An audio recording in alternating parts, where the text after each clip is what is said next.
This is a short video which is slightly more advanced than the last video, which was Tweetdeck Basics. This is just a couple of things that I think are really useful. In terms of adding columns, this is the button that you always want, this plus sign here. By clicking on that, you can search, so you could put in a search term such as hashtag Libya, or let's take something less seriously, a television program. So X Factor has just started. I can add that, and it will very quickly just add a column to the right hand side here. I can go back and say add column and say I also want to add a list. So if I say I want to add a list, here's news feeds. This is a really good list. By clicking on that, it will just add another column to the right hand side. It should come up in a second. Yes, these are news feeds from around the world. If I want to get rid of them, I just click X. Or if I want to move them around, I can turn left here, or the arrows this way or that way. Even very simple things like this cloud. This cloud is the things that people are talking about at the moment.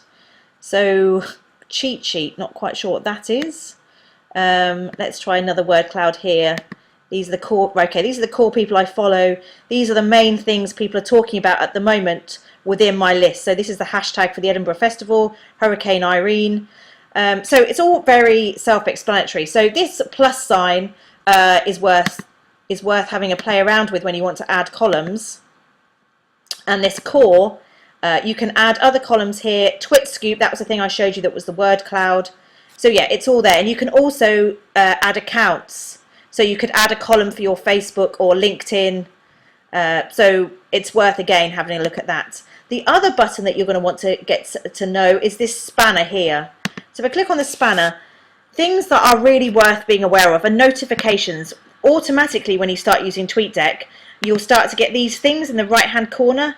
I turn them off. I find it too much. You can just have a summary panel. But again, when I'm trying to work on something else, I don't need that. It also makes a sound. So again, if I was you, I would mute that sound. But you could click advanced options. So every time somebody sends you a direct message, which of course is much less frequent, you can say, okay, ping when I get a direct message, or if somebody mentions my name. So there's a lot of flexibility in these things. The other worth knowing is colours and fonts.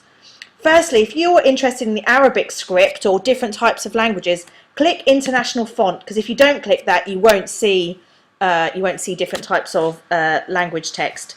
The other thing is colours. I've changed my colour, so my background is white with black lettering. You might change that and say, actually, I want it to be green or pink or black with white lettering. This gives you lots of flexibility. And finally, where it says accounts, here is where you can add different accounts. So this is my personal account. This is a fun one that I'm starting to play around with. And this is a business account. So the reason that's important is if I write a tweet, I can decide whether it's going to go out from my personal account or from my work account or both accounts.